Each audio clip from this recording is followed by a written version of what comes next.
My man, DC, What's Dillon up, buddy? Carmichael. How you doing, man? I'm fantastic. Yeah, it's new year, new start. Yeah.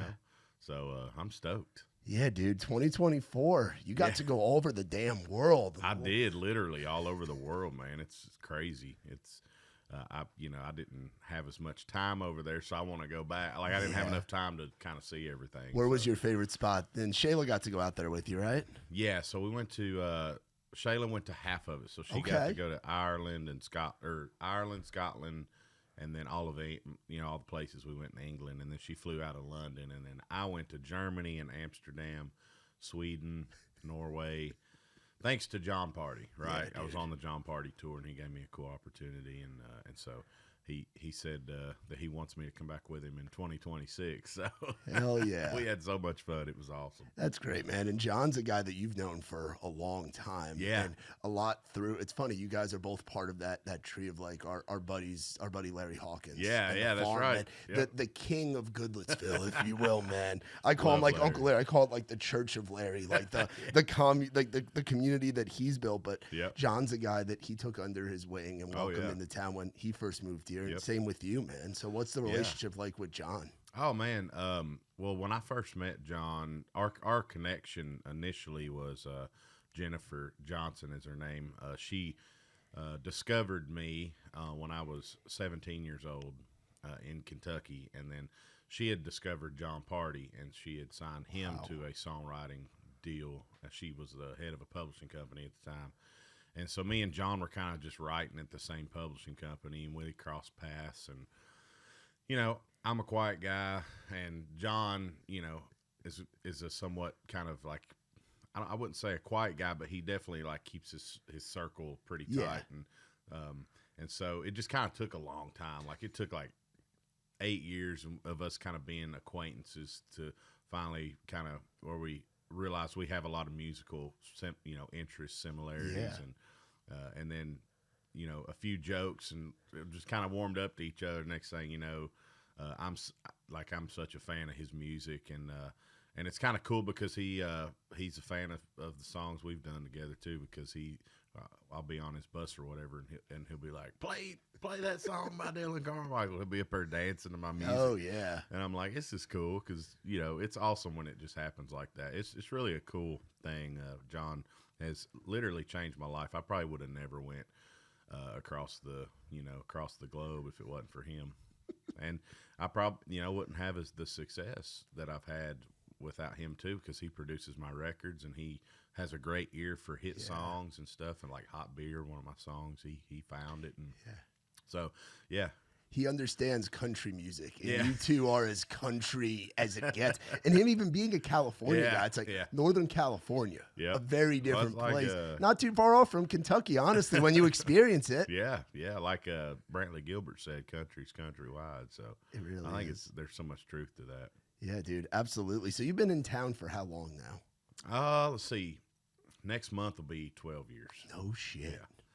Yeah. It's I was just thinking, I thought about doing a video, and maybe this is the video.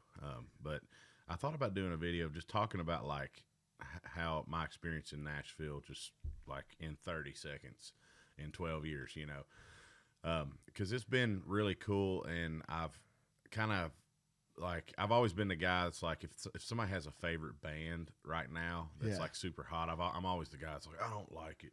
I'm like, I always have to do the opposite of what everybody thinks is cool. And Nashville's always been the cool thing, so I've always been like, it's okay, or whatever. But I just kind of had the thought today of like, I love Nashville. I do. Like, there are a handful of things that I realize now that I've traveled across the states that are not necessarily great things, but they're inherent of a city, Yeah. and then so with the reality that Nashville is now a big city. There are a couple things that are just inherited, but overall, Nashville's probably the best city you could live in. And so I've lived here 12 years, and I consider myself lucky to be able to do that. Yeah. Yeah, you've earned your stripes as a local. 12 years is a long time to Yeah, be living and here. that- And you're from not too far away, just over the Kentucky border, yeah. right? I'm lucky in that sense too, because I've known people that moved here from like California and all these places, and they can't just drive 2 hours, 3 hours, and be home. So it's nice. I can just go back to Kentucky. I'm central Kentucky, a little town called Bergen, which is about 45 minutes outside of Lexington, Kentucky. Nice. Okay, so go Cats, huh? That's right. Oh, heck yeah. The basketball team's looking first year post Calipari, yeah. right? And Man, it just goes to show. Well, obviously he's a wonderful coach, and Coach Cal's a wonderful coach. Like, but it just goes to show you that sometimes that energy of that just exciting, that new exciting change can sometimes just like be the spark that starts the fire, and everyone's just so stoked. I mean, I sang the national anthem for them on one of I think it was their third game back, and just hearing the Kentucky fans, there's nothing like Rupp Arena from what I've been told. Oh my gosh, and times 10. Like, I haven't heard them scream like that in a long time. All the Kentucky fans are just so hype about the new coach and the new team crushing it and stuff. But yeah, man, when I moved to Nashville, my family they were like, "We're so happy for you. We're proud. There's only one stipulation here. If you start wearing orange, we're going to disown you." You bleed that Kentucky blue, baby. Yeah. That's awesome. That's awesome. And you talk about your family. I mean, it's no secret, like the family bloodline of having that Montgomery blood in you, man. What was it like growing up in the country music world, like growing up in a country music family in the bluegrass state where music is just championed? Yeah, man. It was really cool. I think a lot of people in Kentucky, well, and probably, I mean, like Ashley McBride's from Arkansas. I feel like she probably had a similar raising. I feel like when I had a conversation with her, I related to her on that. Basically, it was a culture, Obviously, my uncles and my mom was a singer, and my grandparents were singers. Yeah. But it was also a culture. Like, our friends and people that we knew, we didn't really have Facebook at the time. We didn't have social media, and instead of that and watching TV and stuff, we all kind of just sat around and like with guitars and just went song for song, just picking. And there was all kinds of people around the area I grew up that played music. But obviously, seeing my uncle's success made me realize, like, oh, this is possible. Like, this is something that if I work really hard and master my craft and I'm good to people and all that, maybe I can also, have success and do something I love for a good living. So when other people might go, well, that's a 1 in a million, that's not going to happen. I kind of looked up to them in that way. So it was, and that might've been one of the many reasons why I was packed up and was like, well, I'm going to go to Nashville and do this thing. So, but you asked what it was like growing up. And I feel like I kind of answered it, but I think, I was lucky to get to experience live performances and stuff, like on a large scale, like not just in little dive bars or whatever. Which those are still fun too. There's nothing like a little hole in the wall side of the holler bar on a Friday night. And I did that more than anything, those bars. But I would get to hop on the bus and like hang out with them and see them perform and be around other people that I saw on TV and stuff. Like they were friends with all kinds of different, country music singers and stuff, and it was cool. It was. I knew when I was probably like 12 years old is when I was like, okay, this is different. This isn't what every single person is experiencing as a child. So it was exciting and I love that excitement. That's why I love live performance to this day. It's my favorite part of what I do, because I just love that excitement of the loud music in the crowd. So it was cool. Yeah, dude. And you talk about like live performance and the live show. I was lucky. I got to see you a few times last year. You got to see one.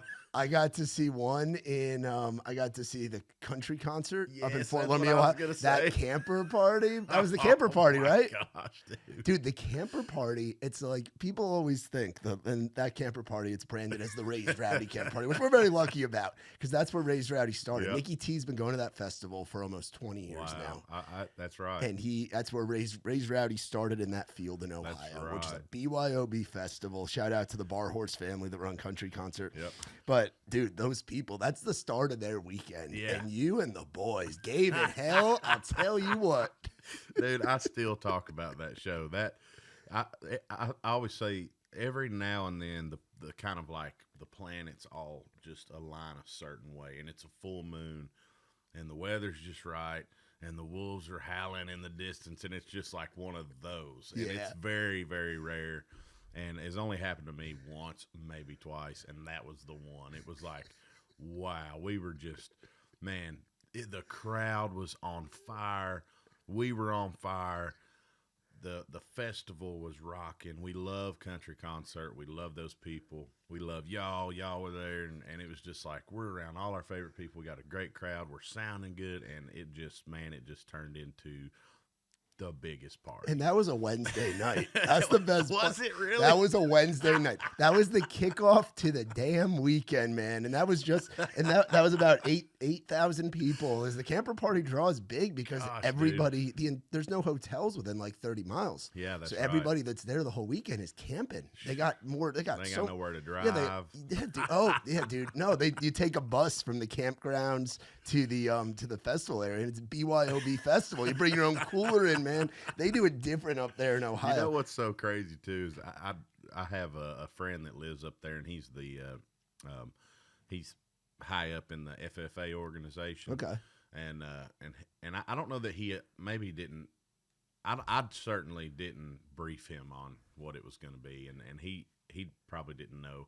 And he brought his wife and kids, which is fine. Like, I'm not saying it's not welcoming to that, but if you're not expecting it before you go in. And so I got there and I saw the crowd, and he called, and I'm like, come on in. And I just went ahead and was like, hey, man, I just want to give you a heads up. This might get a little rowdy. So it was just so much fun. I enjoyed that. Yeah, and then the other one, probably to close out your year, we were at Pig Fest this year. Yeah, that's right. That was another one. That was a good Godfather of Hendersonville. I know he's going to watch it. He watches most of my episodes, but especially with you being on there. Shout out to the man himself, Andy Gillen. Yeah, man. Hendersonville, Tennessee might be one of my favorite places on the planet, spot. man. That's where I live. It's a great city, man. You got everything you need there. Yep. It's such a great community. Andy does the best parks you could ever see. They had a damn pickleball tournament going on there the next morning. Like it was awesome, man. That was one for the books, man. Pig Fest was so much fun. Yeah. Man, it's just like I don't know, man. I just enjoy that. Like the best thing for me is like if a night like that, and then having my wife with me and having good friends around and stuff, like there's nothing better. I just love it. I just long for it. Like right now, I'm about to take off like a rocket because I cannot sit still. I'm just ready to get back to that, you know. Well, after the year you had where you're out with Kojo, you're out with John, you're out with Luke Bryan, like when you do that many shows, and then you hit the pause for a couple months, you're rearing to go. The engine is going inside and also you. Like it's not like I did a whole year of arenas. Like I did so many diverse things. Like I did 3 months of arenas with Cody Johnson. I did 3 weeks of traveling the world with John Party. So that was like when you go overseas, it's not as set up as the States.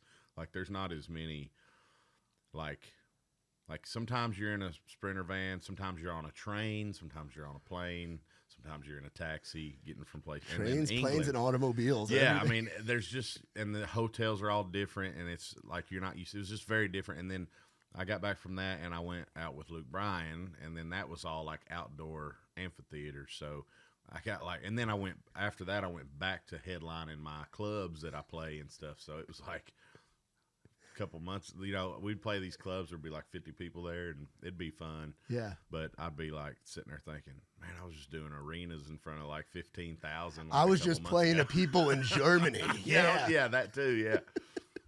But yeah, it was a cool year, man. It's going to be hard to beat that one, but I think we will. Yeah, and you had some great songs come out, dude. You had some success at radio. The team around you pushing, man, And yeah, it seems like 24 was like a big year, and it's crazy that it's like 12 years of you being in town. But everybody's journey is a little bit different, man. It's like you were talking about Kentucky, like the new energy with the Wildcats. Do you feel like this past year kind of gave you that new energy? Absolutely, yeah, it did. I think it did, and you know, I feel like I finally have. This is kind of transitioning into like a little bit of a music business conversation, which is fine.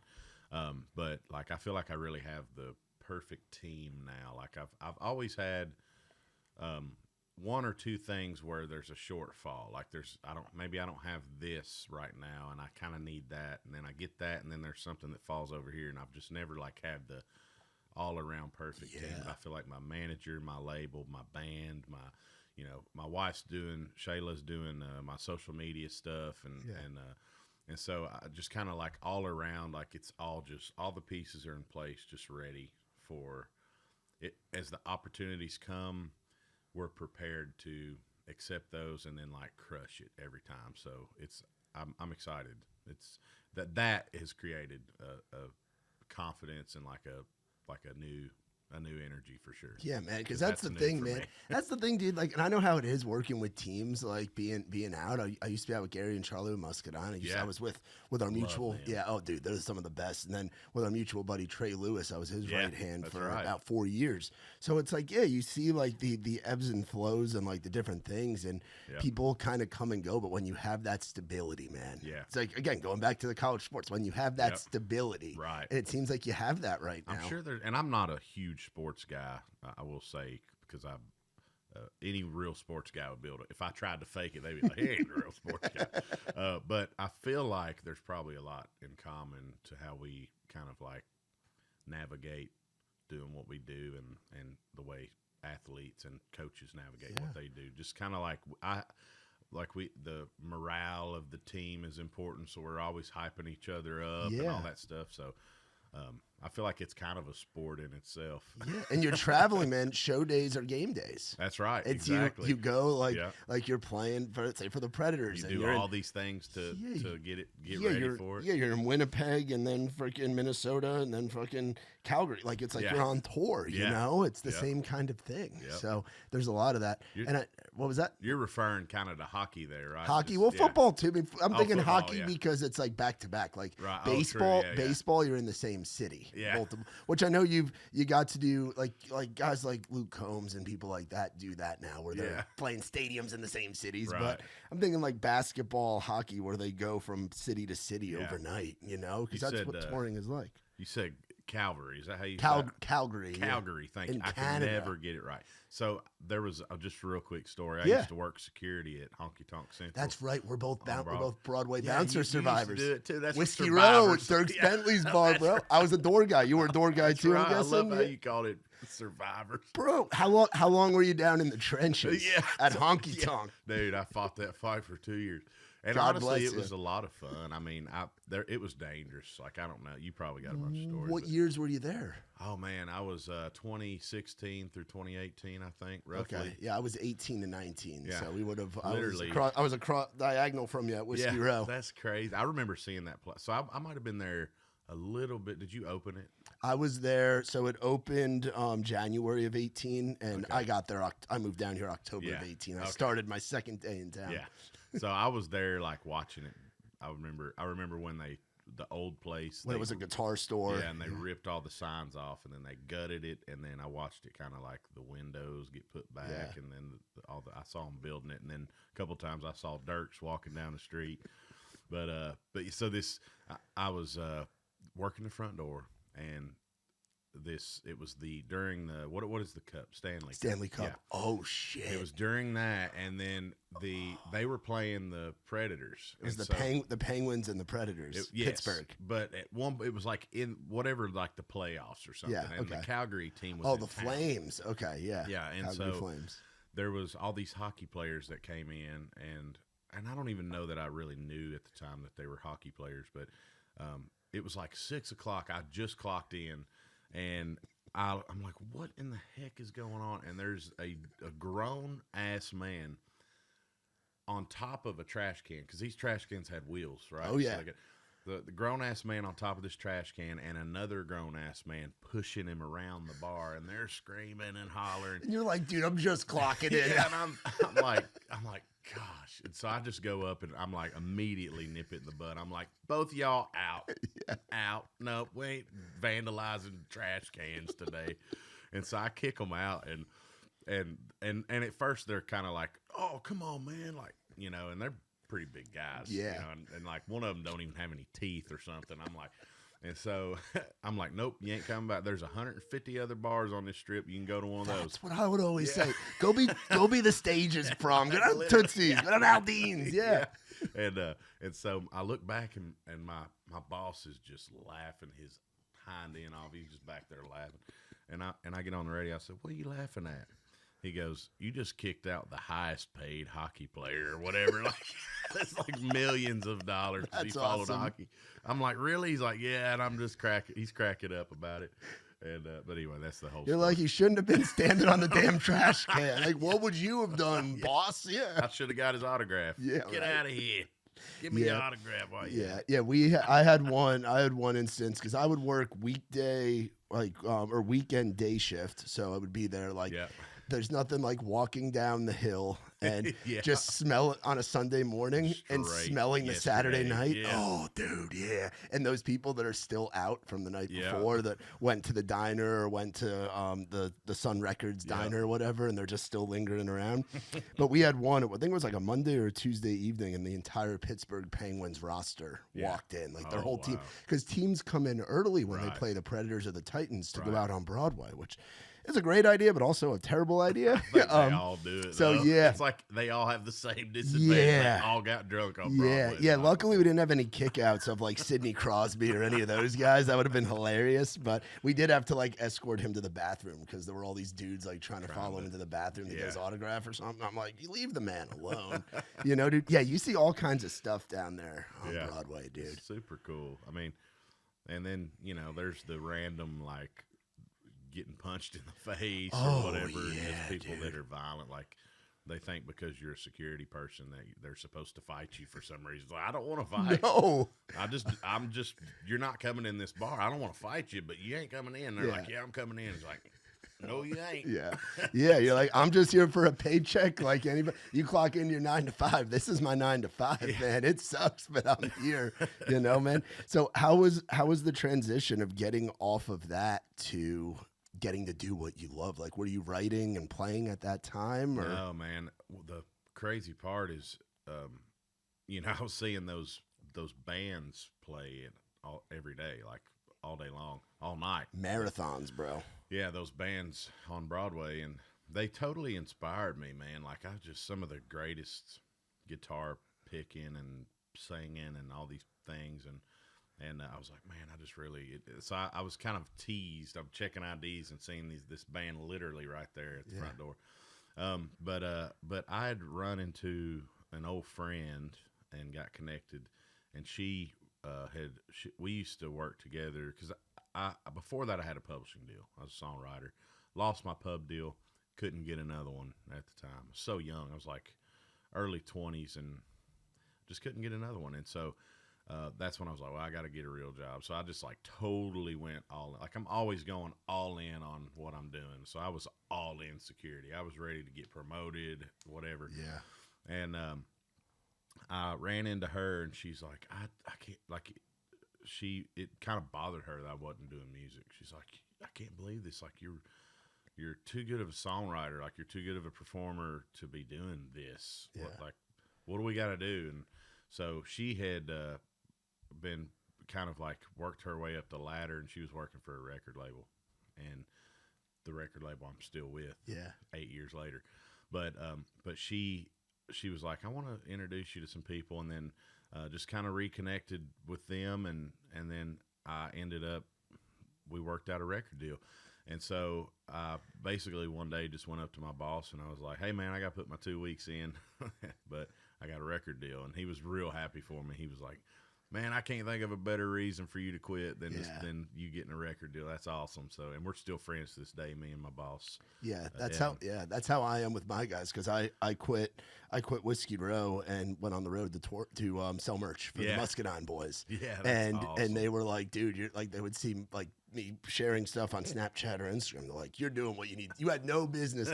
You're not ex collegiate athlete. You're not ex law enforcement. You're not ex military. Like you don't need to be down here doing this. And there's still some close friends of mine that work down there. I met some good people. Yeah, dude, that's just it, man. And being around, like you said, the guys and girls in the cover bands down there, it inspires you because they're just great. Sure. There's guys and girls that do triples. They'll go from one bar to either the upstairs of that bar or down the street, and they'll be down there for 12 to 14 hours. Yeah. And you know what? They make good money doing that. I don't want to bust their bubble. But yeah, dude, I have some buddies that had gigs with like national touring acts and were offered that, and they were like, we can make that money on Broadway and sleep in our own beds. Yeah. And have a couple days off a week. We don't got to go nowhere. And for everybody to each their own, you know? Yeah, to each their own. I mean, it's all part of an ecosystem. It is, man. But anyway. It is, man. So for you, man, I mean, your songs seem to go like, they're all like country. It's Dillon Carmichael is country, man. Thanks, whether it's Hot Beer or it's Big Truck, but the one that really stands out for me, just because I'm sure you get told this all the time, Son of a. Has so much meaning to so many people. Thank you. What is the impact that you've seen of that song, man? Man, that's been the highlight of my, career doing this is getting to hear the stories, the redemption stories because of Son of a. One story in particular is I'd done this like theater shows, like acoustic, and there was a bunch of other artists on it. I can't remember the details, but basically this couple came up. And they seemed like they weren't like rowdy redneck type people. Like they were pretty buttoned up, like maybe wealthy or something. And they're like, we don't really know who you are or who any of these other people are, but we came here for one reason and one reason only, to hear a song called Son of a. They said this to me, and I'm like, oh, that's awesome. And they're like, we have to share our story with you. And I'm like, okay, please do. They said, our son had gotten off on drugs years ago and hooked on drugs, and he had kind of been in and out of jail, and we're estranged. Like we hadn't spoke to him in like 2 or 3 years, and last we heard he was in jail. Well, one day he shows up at our front door out of nowhere, and he's like, Mom, Dad, I'm ready. I need help. Like I'm ready to go to recovery, whatever. And so they do that, and they send him to recovery. And turns out he had admitted that he had gotten out of jail, and he had went somewhere. He was in a car or in a gas station or something, and heard the lyrics to "Son of a" coming over a speaker, and it just made him want to go back to his mom and dad, and so. Don't know where he's at today. Haven't seen him since, but that story I will never forget that story. And I'm like, that right there is what it's all about. You know what I mean? It ain't about nothing else. It's about that right there, changing lives. So Son of Us been such a blessing. I had, some great guys. Phil O'Donnell and Casey Beathard wrote that song with me. And, it was really nice to have some guys that just are really connected to,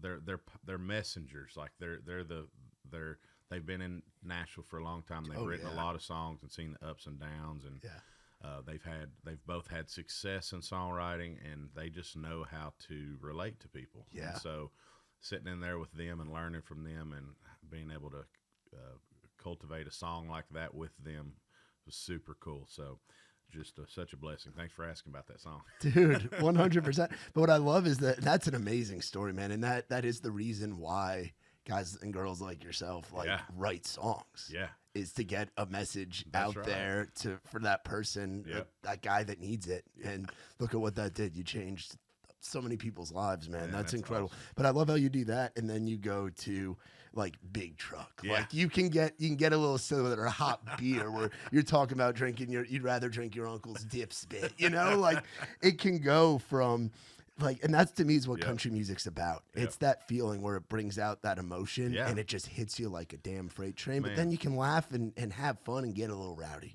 The minute it becomes about anything but that, like it's all about the message, and it makes you smile or makes you laugh or makes you cry or makes you want to call your mama.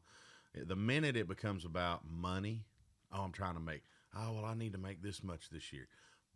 The fans know it. They can sniff it out, dude. As soon as you start turning it into that.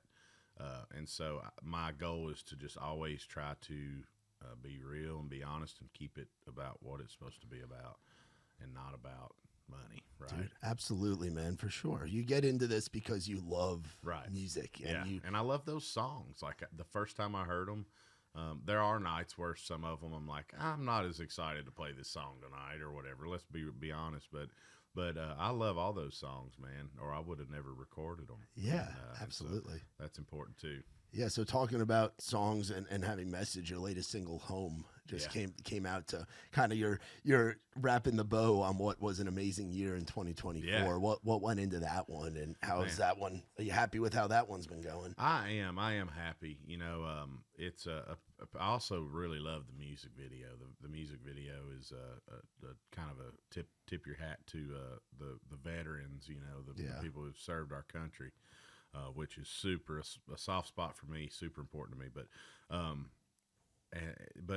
So that song kind of started like 2 or 3 years ago. I kind of came up with that idea, and I was just saying, I wanted to talk about my home and how it was to grow up, and then also say, you know, that's where I want to be buried when the good Lord calls me home. And so I'd kind of taken that idea to a few different people, and they were kind of like, well, I got this other idea. So I kept trying to write it, and then one day Trent Willman and Phil O'Donnell, we kind of landed on it, and they liked it and dug it. And we were out in the country and at Trent's place and drinking coffee and looking at, there was literally turkey in his front yard looking out the window. And I'm like, and it was the perfect place to write that song and perfect time to write that song. And so we did, and honestly, that's one of my favorite songs I've ever written. And I sent it to the team, and they loved it, and everybody loved it. And I was like, yes. And so, we were quick to make sure we put it out and let the world hear it. But it's a song about just simplicity and getting off your phone and getting off social media and trying to not dissing social media here necessarily, but just saying. It's important to take the time to think about the simple things. 100%, man, because without that, who are we? Yeah, exactly. Right? Yeah. Like, honestly, your profile, you could have millions of followers on whatever, but if you're not happy with your real life, then it's like, this is the real world That's here, right. you know? That's exactly right. And it's important. You gotta take and soak in every moment, bro. Exactly. That's very important. What do you like doing? I know you're big into fishing, right? Yeah. Yeah, I love fishing. Fishing's my favorite. I think it's real close between hunting and fishing. I mean, really, and I know that sounds so cliche as a country singer. Oh yeah, I love hunting. You're a man from Kentucky, Dillon. You are. What you see is what you get, brother. My dad had a boat when I was growing up, and we did a lot of bass fishing, and then we did some hunting. And my mom's a big fisherman, and so fishing is my favorite. I like the warm weather. I kayak fish. Really? Kayak, okay. Yeah. Trey was doing that for a little while. He got one of them little motorized kayaks. He used to store it in my garage. I had this big ass kayak on a trailer sitting in my garage here in Hermitage. He's a fish whisperer. He likes it, man. He loves it. There was one time I was with him and I'm like, nah, they ain't biting. I'm like, he walked up. We were at Larry's actually, and he walked up. And he said, "You catch anything?" I said, "Man, they just ain't. It's too hot. They ain't biting today." He said, "Oh, I got one that they'll bite." And I'm like, "Oh, what you got there? Just some sort of pink worm or something?" And he throws out there, and gets him one. Look at this. I'm like, "Dang, dude!" So I'm over sweating, wearing it out, trying to keep up with him. He's like, "Look at this! Look at this! Look at this!" I'm like, "Dude, Trey, what the heck?" Yeah, dude. He's like the fish whisperer. Yeah. Do you get to do that when you're on the road at all? Like, do you bring the poles out when you're on the road? I do. I go to, I'll be, scoping out different spots, know, and it's hit or miss. I haven't caught anything crazy on the road, but because I've got my little honey holes here. Yeah. But I do some fishing. I do a lot of biking on the road. Okay. I got a bike. I throw in the trailer and I'll go. I'll do. if there's a trail close, I'll do trails, or I'll go to a park. Sometimes I'll go hit a couple bars on my bike, you know. Yeah, dude. But That's how you get to know your like. That's what I loved about being on the road. Like we would get when you get loaded. Once you're like loaded in your sound check, you got some downtime, especially when you're on some of those bigger tours or whatever. Like it's down to like a science. You get time to kind of explore that area that you're in, and actually get to see the country. Oh yeah, it's super cool, man. It's cool to see and you know what? The towns, they love that. Yeah. When I was in Mebane, North Carolina, Mebane. It looks like Mebane, but it's Mebane, and I did a show there at a place called Whiskey Sours. Okay. But after sound check, I had taken my bike and rode around the whole town. Like went to a couple bars, went to the park, you know, went to a restaurant, got some food, and I just think I'm minding my own business. Well, I come back like fast forward a year later, and they're like, we can't believe, like, you're a household name here, because everybody was talking about how you went to their business and this business, and the whole town loves you. And I'm like, just because I went and just jumped around, and they came to the show later, and we had a great turnout. So it's important. They love to see, you know, people from out of town out just enjoying their restaurants and stuff. But that's where Carolina barbecue was kind of born in that area. Oh, really? Carolina. Yeah. So they got all that Carolina gold and all that stuff. That's a good if you're into barbecue. Oh yeah, no, I don't trust a man that isn't into barbecue, Dillon. I don't. I'm from New York, and I still love this. I still love that stuff, bro. So you talk about like Mebane. What are some other places that have been like your favorite spots? Like you talk about honey holes fishing in town. Where are some of your honey holes on the road of place like of towns you like going to? Yeah. Man, I love. I grew up in a small town, so I love small towns. There's some good cities. We've been to all the cities. You know, Chicago's got places that I love, and you know, but I'll keep it fairly, you know, kind of small town. I like that place I just named. So we went recently to Charlotte, North Carolina too, and we went kind of over to Coyote Joe's, and we saw Cameron Marlowe perform. Love Coyote Joe's, man. Allen over there, bro. Though Coyote Joe's holds a special place in my heart. I love that place. I love Florida. Me and Shayla both are like addicted to Florida. We just love the sunshine. We both love warm weather. We don't like cold weather. So what's going on right now is for the birds. So we'll go down there, man. We enjoyed Fort Myers, and you know, we went to Boca Grande, little places down there like that we love. So anytime we play Tampa and stuff like that, we love the beach. Gosh, I'm trying to think of another one. Don't like the Midwest, like some of those places, like the Midwest. Yeah, like Wisconsin's great. We played Eau Claire. They love country music. Yeah, they do love Wisconsin is a sneaky spot for country music. Yes, and they no go one nuts. Drinks beer and gets rowdier than Wisconsin. No, what is it? The Spotted Cow is what they like, man. They drink that thing by the keg, man. They love their beer, their cheese, and their country music. God bless Wisconsin. Kentucky. They're like, y'all run around without shoes on. It's like, no, we actually don't. But and then you like all the cliches and stuff. But Wisconsin, the cliches are actually true. Like I've been to the most random kind of divey bar with all the locals, and this guy comes up and he's like, I'll get the order of cheese curds and Spotted Cow. I'm like, y'all actually drink this, like the Wisconsin cliche, and eat cheese curds? Like, oh yeah, we all eat cheese, and they're the nicest people. Oh my gosh, so nice. The Midwestern folks are the friendliest people. Like I love Iowa, I love Nebraska, South Dakota, Illinois, Michigan, Ohio. Like just the most welcoming people. Yeah. So when you go to their small towns, like you said, like you were talking about Mebane, like it means so much to them that you came to they're like, oh man, this guy out of Nashville came to our small town. Like it means the world to them. Yeah, it's awesome. And but I'm trying to think, man. I you know, there's some little places. There's a place called Folsom, California, that we went to last year. Is that where the prison's at? Yes, it is. Really, I mean, like a mile and a half from the place we played was the Folsom prison. Wow. Yeah. So and they've got a venue there we played, and they love country music. It's kind of like a western town, actually. Like it's if down the main strip is like these these buildings that still have swinging doors. Oh, no stuff. shit. Yeah. And so that was a beautiful little town. Love, some of the places where there's a lot of agriculture, like Kansas, and we end up with a bunch of farmers in the audience, and they're out there in their overalls, and they, scooping cow shit, earlier in the day, and they're out there drinking their Busch Lights. Yeah, having a ball. Yeah, I love that kind of stuff too. So just to name a couple, but just the whole America in general, I just love this country. It's a beautiful country. It's It is, fun man. The best job in the whole world is any job where you get to travel around this country. Absolutely, man.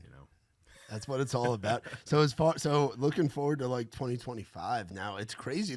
Isn't it crazy that we're in this new year? I can't believe it's 2025. Like it just doesn't seem real. Like I don't know. I don't know that I ever thought, like, as a young man, like, I wonder if I'll live to see 2025. But living in 2025 now, I'm like, it just sounds weird. It does. It's like I remember 2005. And that was a fun year, man. I was like 10 years old. It was fucking awesome. I moved here in 2013, and I started kind of commuting back and forth in 2012. And even that seems like yesterday. I'm like, in my mind, it's like 2015. Yeah, but they always say time flies when you're having fun. That's true. So that means that you're like in where you're at now, and you look back to being on Broadway, the ups and downs of different deals and different folks coming and going, and you just grinding, trying to make it, to now where you have a business where you're getting to do this for a living, where you're getting to employ other people who love the shit just as much as you do, man. Like it's awesome, dude. That is a great point about Nashville. And I was thinking about this a couple days ago, and this sounds kind of cold, so forgive me, but there's been so many people come and go, and the ones that left, I don't even remember half their faces, right? Much less their names. Yeah. I'm like, I know there was a bunch of people around throughout the years that aren't here, that left and went home. But then there's a handful that have been here as long as I've been here, and I'm like, they're old friends, and it just makes me realize that the number one thing is stick around. Yeah. Stick around, push through. You're going to be broke. It's going to, these people are trying to be, songwriters, like successful songwriters or successful artists, or work their way up in the music industry or whatever. And really, they're like, people come to me, they're like, can you give me some advice? I just got to town 6 months ago. I'm like, stay in town. Don't give up. Like, literally, if you do nothing else, stick around, because you will become one of the ones that kind of people know. You're going to make friends inevitably. And some people that moved to town when I did are now like heads of labels and stuff. Yeah. Who were some of those, like I always like to talk about, Nikki T and I will always say, like, your class of when you moved here. Like, you moved here around the same time as other guys and girls. Who are some other people that you remember moving here around the same time as you? That's a good question. I would say, my class is like, Luke Combs, for one. I used to write with Luke Combs back in 2015. Yeah, the Revival days, man. Yeah, Tin Roof exactly. Revival with Big Rob and Shannon. This is a hard question to answer. Luke comes to mind, but there was a handful of others.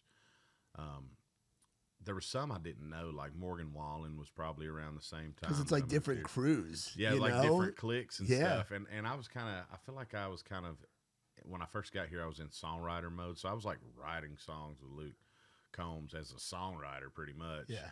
And I remember him then just talking about the music business and stuff, and just, he was so brilliant. Just as soon as he got to town, he had already done all of his research. He asked people the right questions, and he knew everything about every record label and everything. Like, that's one side of him I don't know that people got to see. And I don't know Luke very well, because we only wrote a handful of times, but I vaguely remember the dude just being brilliant, like as if he lived here for 20 years. He knew everything about Nashville, and he probably moved here right around the same time I did. But yeah, I'd have to really dig in and think, but there's some people that are wildly successful.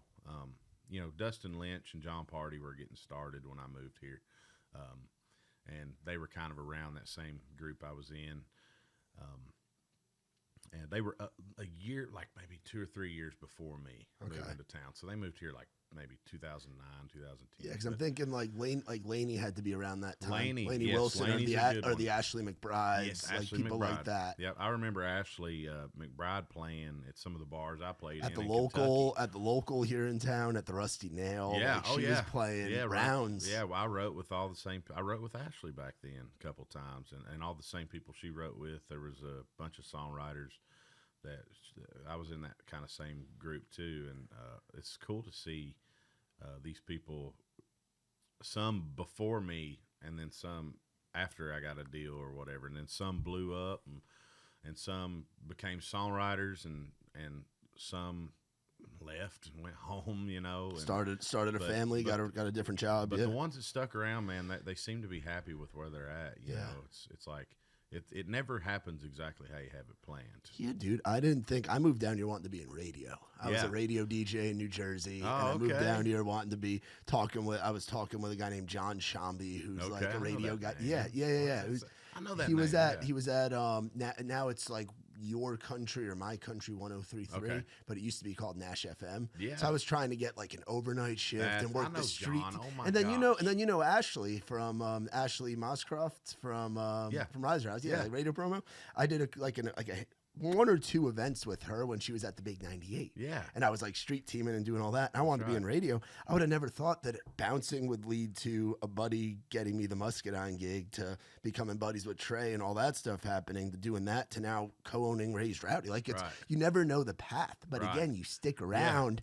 Stuff's just going to happen. It's hard to count out the dog that won't quit. Right. That's exactly right. Yeah. You know, dude, it's crazy. Yeah. That's cool, man. Yeah, John, I know who you're talking about now. I was sitting there like, I know this person. You meet so many people doing the radio tour thing, and last year was a big year for you with radio. The New Faces thing with CRS, bro. Yeah, that was a big deal. Yeah. That's a big deal. Yeah, it is. It's huge. And then you spend all the radio tour. Yeah, I'm glad you brought that up because that is just up there with all the other cool stuff last year, like getting CRS New Faces was. And that's at the start of the year, so it's hard when you have the year that you had, and it's like, wait, I got to do Europe. Oh, I got to be with Kojo. Oh, I got to go. Man. You got to do all that, but like to start the year with that honor and that love from radio and that love from your team to get you to that, help get you to that point. Like, you know how I found out?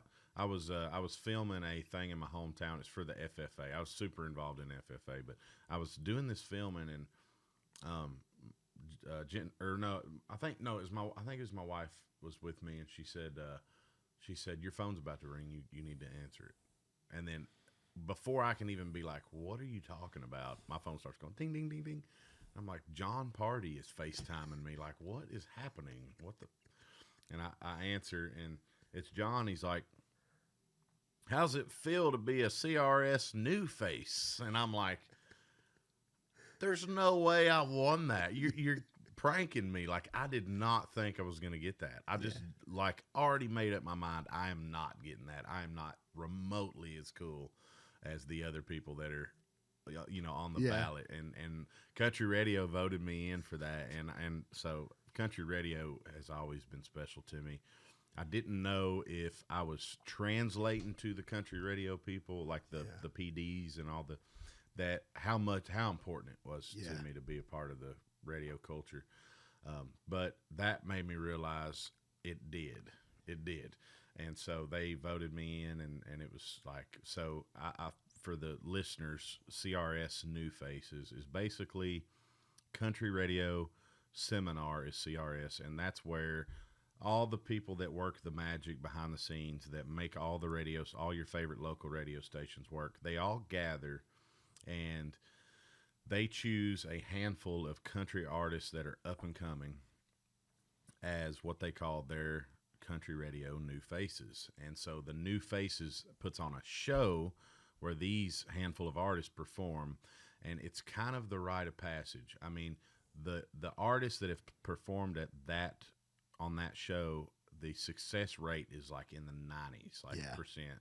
Like most of the artists that perform on that stage end up becoming wildly successful. Yeah. I mean, we're talking about like back in the 80s, this was still happening. Like this was like George Strait, Garth Brooks, Tim McGraw, Chesney. Like Blake Shelton was a New Face. Like, all of our favorites, Joe Diffie, and like all the way up John Party, and on mine was Megan Maroney and George Burge and Connor Smith and Corey Kent, and it was. I mean, so it's just. I feel like if the average country music fan like did a little research into CRS New Faces and the history of it and stuff, that they would be like, let me in. I want to see this show because it is definitely a precursor. Yeah, Nick and I got this is the first year that Ray's Rowdy is credentialed to go to all the CRS stuff this year. This year, so when you're doing all your radio stuff, let us know, and we're gonna be popping around and doing all that. They finally let we call ourselves like Ray's Rowdy, like the degenerates, you know, like we're the silly guys, you know. We like to have fun. We know, I feel like a degenerate. Yes, we know what we're doing, but a mild dose of degeneracy, you know, a healthy dose. We like to have fun and all that, but we get to we're going to be at CRS this year doing some stuff, which is going to be a lot of fun. So, which will be cool. So I'm sure we'll see you and a bunch of other folks out there. Sir. So it's wild, man. So as far as like this year, now you cap off this past year. What are the plans for this year? I know we're teasing some new songs, right? I don't have any plans for this year. I'm just chilling. No, you're just chilling. I'm just chilling. I'm going to Florida. Me and Shayla are going to Florida. I'm a fish. Oh, dude, it's actually the biggest year yet because I haven't released an album in 2 years. This is my first album release year. Go with the team that I have now. And so everyone's stoked. I'm stoked. This is an 18-song album. Wow. Stuff that's taken me 2 years to write. So, you know, that you've heard the story of like, oh, well, your first album's awesome, and then you've only got 6 months to write your other albums because then now you're touring and all the time and stuff. Well, the truth is because of, 2020 and 21 and 2 leading up to kind of like ramping back into the swing of things after the long break of 2020 and 21, I just had a lot more time at home, and meaning me and my songwriter buddies were getting together, and I've just written so many songs in the last 4 years, and it all just kind of came to a head on this album, and it's some of my best work ever. I mean, it's a fun album, but it's got a lot of like what we were talking about. These songs I focused on evoking some sort of emotion. I got a song that's dedicated to my grandpa. I've got a song that I think is the funniest thing I've done since sawing logs, which is hilarious. Yes. Oh yeah. No, big sawing logs guy over here. I've got some funny songs on there that'll make you laugh. And then I've got some party up tempo. I've got some that will make your hair stand up, I think, because the messaging in them is like very so edgy, you know, some edgy stuff in there. So I'm just really stoked about this. And so I'm going to tour on that album release. I'm going to release a single to country radio, which I haven't done since in a year. So, and I'm going to be promoting that sucker hard. I mean, I'm going to be living and breathing this album. And I will not be home very much this year. So, luckily my wife will join me on our tour dates. I was going to say, we haven't talked about Shayla. You have an incredible champion at home with your other half. And you guys have your little puppies, right? Yes. Little Yorkies? Yeah. Little Yorkies, 4 pounds each. They're like this big. They're the cutest thing ever. I love them to death. But my wife, she's incredible. She, I mentioned earlier, she runs my social media, but she is such a champion. Like, you know, it takes a really special person to kind of deal with this lifestyle. Yeah. You know, but my wife grew up, her dad owned country music venues when she was growing up. So she gets it. And her dad's venues were tied in with the local radio station. So she grew up around Toby Keith and all the early 2000s, Keith Urban and all these people came and played her dad's bars for radio shows. And so she was around celebrities and she was around live music and kind of the party scene a little bit that's inherent with it. And so she knows this lifestyle, and also she's cheering me on. Like, she believes in me. She thinks that I am a good enough, a good singer so I can do it. And I'm a good songwriter and I'm a good performer. Like, she believes all these things that when sometimes I don't. Yeah. And so, And so it's really nice to have, like you said, a cheerleader, a champion. But overall, I had no kind of like motivation before her. Like I didn't believe in myself. I just, like I said, I thought I was probably destined to be like a, security guy for the rest of my life. Like I was 100% in on that, like full blown. And then, so when she came along, she's just, man, she's awesome. And then like her family is like my in-laws feel like actual family, which is super important in that. Yeah. Her dad is actually drives our rig to the shows. Oh, yeah, no he's our way. driver. Yeah, so It really is a family business, it is. man. I love that. It That's is. awesome. Yeah, and so it's awesome, man. I highly recommend. Obviously, not everybody has control over. No one has control over this. If you find your person, Yeah.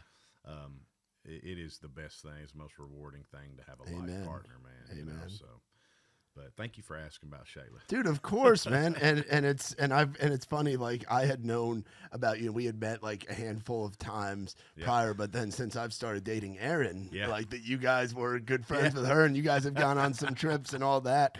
And so it's really cool, dude. It's a small world. But I feel the same way with her, you know. I'm very lucky to have, and happy birthday. I know it's to be coming out afterwards, but happy birthday, Erin. 29 years old, 29. But so awesome, yeah, she's such a fun hang. Her and Shayla both, when they're together, like she's such a fun hang, and they're both brilliant girls. Both of those girls. Oh yeah, brilliant, very smart, and also understand the life. Because I go to, I think next year we're at I think we're at like 5 or 6 festivals next year. Yep. So like what we did at Country Concert, we're doing that like throughout most of the summer, and then doing all the events in the bars that we do. She understands, you know, she understands that I'm going to be gone, you know? So it's important. It's important to have that, man. Yep, absolutely. It's important to have that. And talking about the 2 York, what are the names of the dogs? Because the dogs I see in pictures, and I love the photos just because you're a bigger dude. So it's like you see with your 2 little dogs, man. Your pride and joy. Yeah, they are, man. One is Parker, and Shayla had Parker before me. So like had him. He's 12 years old. Oh wow. And then Joe Diffie. Diffie is the one me and Shayla got together. So, hence the name. Yeah. but we got him in 2021, and I was just grieving the loss of Joe Diffie. Like Joe Diffie was one of my favorites ever, and so I was like, we have to name him Joe Diffie. Have to name after Joe. We knew even then we would call him Diffie. That's what we call him, Diffie. Diffie Doo, actually. Diffie Doo. Diffie Doo. But they're awesome, man. They come on the road with us sometimes. Parker's getting up there in age, and you start to ask, like, is the road like a little too stressful? No, this dude is ready to rock and roll. He loves still. it. He's like crushing it out there. He comes out with us, and he's like the mascot. Both these dogs are like the mascot on the road. That's awesome. That's awesome, dude. That's sick. So what's something so you've been here, you said 12 years. What's something that you would tell or I guess even 20, you said you were in the bar. So 2018, Dillon Carmichael, you're going, you're getting your ID checked by this big dude in the uniform at Honky Tonk Central. What's something that you would tell that guy who's not sure if he should go for get back into his dream before that run-in with the friend at the label? Man, I learned a lot in that phase when I was doing security. So, and I also didn't really have a choice. I kind of had to do it. Like, would I have rather been doing music? Yeah, but just feel like be comforted, I guess is the word, in the fact that everything you're doing is happening for a reason. Like, just follow your path that you're taking here. Try to do the right thing, like be good to people, and follow the things you believe in. Stick to what you believe in, and things will happen the way they're supposed to. And I'm glad that I experienced that, because had I not at that time, I'd be experiencing that now, going, oh my gosh, why is my song not number one? Or like, why am I, like, all the things that I'm like, I wish kind of would have happened by now. I'd be going, oh gosh, I'd be thinking about quitting. Like, but I know there's only one answer here. Keep rocking. Keep going. Don't stop. And I've had to do things even now that I don't, I've had to sacrifice things that I don't want to sacrifice. I'm trying to think of an example. Like, we ride around in a van, it's real cool to be a country artist and have your own tour bus and be like, look at me, I have a tour bus. Everybody come hang out on my tour bus. The truth is tour buses are crazy expensive. Oh, dude, yeah. And it's like I'm trying to. I would rather. And here's an example of doing the right thing. Yeah. I would rather be able to do more shows and perform more often for my fans. And not basically, if I'm in a bus and I'm paying all this money for this bus, I can only do a handful of shows every year. Yeah, and the ability to take care of your guys, and the ability, which is an important thing. And that was too. what I was going to say next. Is that I wouldn't be able to take care of my guys, my band. So to me, it's more important to get in front of more fans and be able to take care of my band and stuff. Of course, the goal eventually is to get back in a bus, but it's not super comfortable riding around in a van. You don't sleep much. It's bouncy, and people that are in buses are running circles around you. They're already at the show. They've been sleeping all night. We've been in this van. Oh yeah, dude. I know the feeling, man. I've driven vans with trailers. I've had wheel bearing axles blow out on trailers. Yep. I've had to do all kinds of stuff. But there's something about and the bus back to the van thing is tough. So I get that. I've done that. I've done that before. It is. But there's something about the conversations that you have in those closed spaces with your guys. Cooler. The camaraderie in the van when you're with your guys. Yep. Sometimes you do want to get away, Yeah. but there's something about usually at the start of the weekend when everybody's talking about what's going on at home and excited to go to this place, whatever. In a bus, and I'm guilty, but it's so easy. I'm guilty of this, but it's so easy in a bus for everyone to just kind of resort to their bunks. Someone's in the back lounge, someone's in the bunk, someone might be riding jump seat with the driver. But I totally agree, and like I said, the goal is to get back into that. But that was just an example of back then the sacrifice was bigger, which was I just don't get to play music very much, but I have to pay my bills.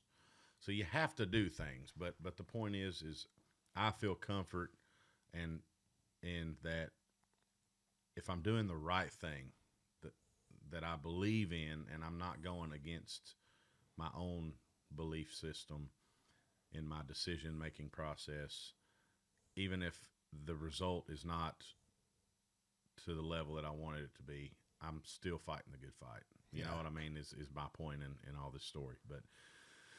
Yeah, so what else would I tell? Stay away from those daggone crazy Broadway girls. Like stay away from them bachelorette parties, bro. Stay away from them. That's the thing, dude. I'm glad I got to do the Broadway thing. I moved here at 23. I was a single dude. I had my fun, but God, it is good to not be down there, man. Do you still go down there at all or not really? You still go down there? Down there sometimes. See, I don't. For me, it's if I'm going down there, I got to go to Roberts. Well, Roberts is like the staple. Have our same thing. You have your spots. Yeah, little spots where we know it's not going to be the stupid stuff. But the other thing is, like the guy that I would avoid the circle. I would be like specifically, the guy that pulled the box cutter on me when I was like, whatever happened there, don't do that. Yeah, like stay away from that guy. Yes, yeah. There was some things that happened, man. That just. I will say too, Broadway is safe. They do a very good job, and now they have that they have a precinct right down there next to Friends in Low Places. They do, and that was the other thing too is the security guys. There's like an ecosystem where it's like if you know that ABC's coming down, to be like, oh, ABC was seen up near Tootsie's, be on the lookout, whatever. Like bunker down, be on the lookout for them fakes. Or there was, oh, they just kicked this guy out of the stage. Like the guy, I would walk down. We became buddies with the guys that were on our side of the street or across the street where you guys were at Honky Tonk, and let them know, hey, don't let this prick in. Don't let this guy in. Like giving an ID, or like those group chats that the bartenders would have to say, hey, be on the lookout for this dude. He started shit here. Right there, man. It's a community down there, man. Yeah, that preventative measure. Yeah, don't get in trouble down there because they will have your face plastered in all the offices. You will know you're 86 from somewhere, man. Yeah. You'll be 86. Well, if you get at Honky Tonk, man, that dude owns Tootsie's, Oh, yeah, Steve he Smith. Steve owns. Gosh, I mean, I don't even know now. Probably all of it. Tootsie's, Rippies, Honky Tonk. He's Bob's partner in Kid Rock's. Yeah, so if you get in trouble in any of those, you're in trouble in all of them. Yeah, just like the TC bars with like Aldean's, Luke's, the Crazy Town, which is now Miranda's. You know, because you've gotten to see that street change from the bars. Like when Crazy Town was a spot, and FGL House when that opened up, and now that's Laney's. And eventually they're gonna run out of space. I'm like, daggone. I mean, what was it? I heard that one of the buildings of the merchants, I think, maybe sold or just had a huge offer, like $10 million or something. Crazy. These spots, like these little, I mean, they're not that big. No, they go up. Yeah, they're selling those things like 10, 20, $30 million for these dude. buildings. Second Avenue, same thing. Because they're running out of space. There's not going to be any eventually. I mean, like, what Jelly's the newest one? Jelly's, and then Bon Jovi's opened up next to Losers Downtown now. Has JBJ's. Yeah, John some bon of them are Jovi's. going out there. Like Riley opened Duck Blind. Yeah, Riley at Old Winners. Yeah, which is where we do. That's where we do all of our Raised Rowdy events now. Okay, we're there every Sunday, every Wednesday, every other Tuesday. Not knowing that. No, you're good. No, because that's the thing too, is like you blink for a second and you're not out in Midtown as much. like we were at Live Oak, and now Live Oak is where Doghouse was because there's all the construction going on there, and that strip will be going away over the next few years, like where Tin Roof is. Right. So there's it in like the blink of an eye over the past year, the bars have changed a lot down. Then Old Dominions is about to be opening up next to Duck Blind where Rebar was. Oh, really? Okay. So so that'll be right there next to Kung Fu. Dude. The whole strip, it's crazy, like being in the scene, watching everything change right now. The only thing I don't like about that is that some restaurants, like little mom and pop places, like there was a little pink sub shop. People that have been in Nashville a long time will remember this. You might remember this. On Music Row, and I don't remember exactly where it was at, but there was a little sub shop. When I would write songs, I would walk to it, and I dream about these subs. It was like, I don't know if it was like an Italian family or whatever. Yeah. It was just like the bread was fresh made every day type thing, and all the salamis and everything was super fresh, and it was just like, there was no other place to eat for lunch. And so those little mom and pop places like that are kind of going away. Yeah. I miss Joey. Remember Joe's House of Pizza? There was the pizza joint. Oh, yeah. Joey's House. It was only open certain days. That's been gone for a few years now. What's the place on right up Broadway? The little diner. Hermitage Cafe, which is now another diner, I think. Right? I don't think it's any. I don't know if it's reopened. Is it not reopened? That was a spot to go because that was after shift, bro. That was the spot to go. I was there the last day they were open. Me and Trey Lewis was there. Really? And having breakfast, and we were walking out, and I was like, I don't remember, I said something. They were like, well, this is the last time we'll see you here. And they were like, so sad. And I'm like, what are you talking about? They're like, this is the last day we're open. And I'm like, no. Yeah, we're closing. I'm like, why? Like, all the drunk people come up here after they party at Broadway, but I don't know why they closed. And all the service people that work down everybody that works, all the bartenders, all the bouncers, all the bar backs, the musicians. Yeah, everybody. But they probably sold it for like an ungodly amount of money. It's like we're talking about what Merchants is going for. Imagine what even that's going for. Down the street, man. It's wild, man, how this town's changed, buddy. But, dude, I appreciate you so much. Dude, thanks for having me. And like we were talking about when you were walking in the door, it's amazing how close we are from this area where we're at in Old Hickory to Hendersonville. Yeah. If they would just build the dang bridge or invent like you were talking about like the different kind of hybrid car, the car that could turn into a boat. You would have been here in 10 minutes. Yeah, no kidding, dude. Like literally, you could throw a rock and hit my house from here, but it takes 30 minutes to drive the length of the entire lake. Yeah. All the way around and then back. But like I'm just like right across the lake from you. But yeah, that's man. If they get a car that turns into a boat, all I gotta do is go to the boat ramp. I've been telling. I said I'm going to start breaking Andy Gillies' balls. We got to build the bridge, Andy. We got to build a walking bridge. It's a feature. It's a feature of the park. You can go across like Hendersonville. Right into Old Hickory, bro. You'll be at Nadine's down the road here getting breakfast in no time. It'd be awesome. But dude, I appreciate you so much for coming on. And did you say you were recording a podcast with somebody? Yes. I don't have a release date yet. I've only recorded one episode. Okay. Well, congrats. Welcome to the podcast, Thanks, bro. Man. It's I was listening to the Theo Vaughn and Post Malone podcast. Yeah, that was a good episode. Yeah, it was a good episode. And just they were hanging out, man. It seemed like they were having so much fun. And I'm like, man, this just seems fun. Like, I'm not going to, because I've got a lot of friends that do, like, real podcasts, right? So I'm not trying to compete with any. Yeah.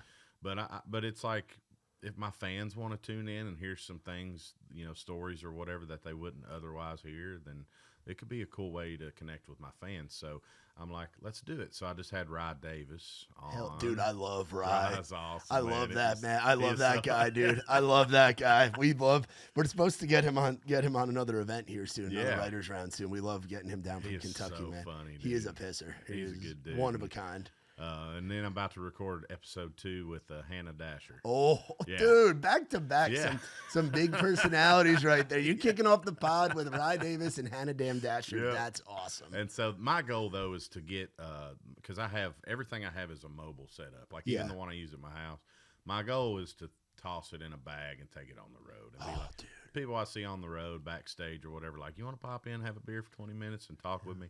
So it's not anything super crazy, but I think we'll have some cool moments. Dude, and it gets you that content, like you said, breaks down that barrier of you and the fans. And you could even do like live pods before the show. That can be part of the meet and greet thing. It's like whatever you call it. Like that's like, true. Hey, before the show, we're gonna be hanging out at this mom and pop whatever. Yeah. And you pop up and do like a pre-show thing with the fans. Yeah, it promotes the show, and you can get some content out of it. I didn't even realize that there's so many different things you can do with that. Oh yeah. Like, shoot, that's awesome. Yeah.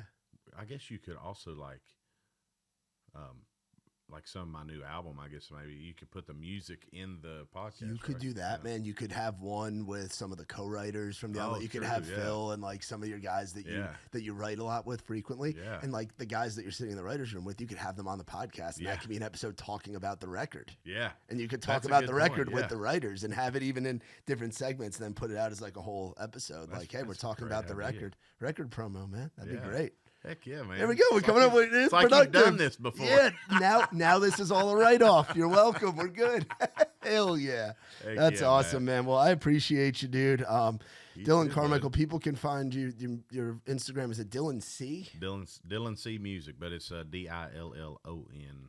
Is that because Dillon Carmichael taken on Instagram? Was it just too long? Oh, I don't know, man. I made that like. I think I didn't have a deal, like a record deal. Oh, so this was years ago. It's like 2015. I started Dillon C Music, and maybe it was that Dillon Carmichael was taken. I don't know, or maybe I wanted to keep it short. Yeah, keep it short. So it's you know what it was? I just unlocked a memory. I've always felt like Carmichael's kind of hard to spell. At one point, I wanted to change my name to Matt Dillon. Because my first name's actually Matthew. Oh, no shit. Yeah, so I was going to be the artist Matt Dillon. That would have been interesting. But I'm so proud of my last name. My dad, my dad Carmichael side, I love Carmichael's. I'm very proud of it. So, but yeah, for the Instagram handle, I just felt like it'd be a little easier to spell Dillon C Music. Dillon C Music. Y'all be sure to go follow our boy Dillon Carmichael on all the social medias. We also got a 4-pack. I'll send you home with an extra. Yeah, try it real quick. The Surfside. They're vodka iced teas. Somewhere. It is 5 o'clock, and I think you're somewhere in the middle of the Atlantic Ocean. All right, try it. We're afternoon. Spill it all over myself. Dang, that's good. You don't even know there's vodka in that. Yeah, they're dangerous. We call that crushable. Crushable. Yeah, it is crushable. Let's try here.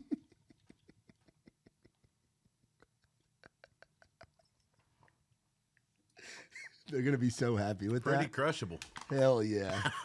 Crushable indeed. That's awesome. Our man that was actually pretty slow. Yeah, dude. So I'm going to send you home with a 4-pack of that. We got it in a peach tea as well. Cool. So we'll send you home with some for you and some for Shayla to try. You guys will enjoy that. Is so good. Yeah, awesome. Well, we know the folks that are our big presenting sponsors. Shout out to our friends from Surfside. Y'all go surfing with us. They say no bubbles, no troubles. That's like their moniker. Nice. Oh, that's what it is. No bubbles, no troubles. Yeah, no bubbles, no troubles. Surfside, they make a lemonade, a green tea, all kinds of stuff. So we'll send you in with some 4-packs. We got a bunch of Raised Rowdy hats there. Heck yeah, be sure to check out Dillon's latest single, Home. It is out wherever you get your music. And be on the lookout for the new record. 2025 going to be a big year for our boy, Mr. Dillon Carmichael. For more on us, visit RaisedRight.com. Make sure you guys like, rate, subscribe, do all that stuff, and tell your mom and them. For my man Dillon, I'm Matt Burrill. This has been Outside the Round.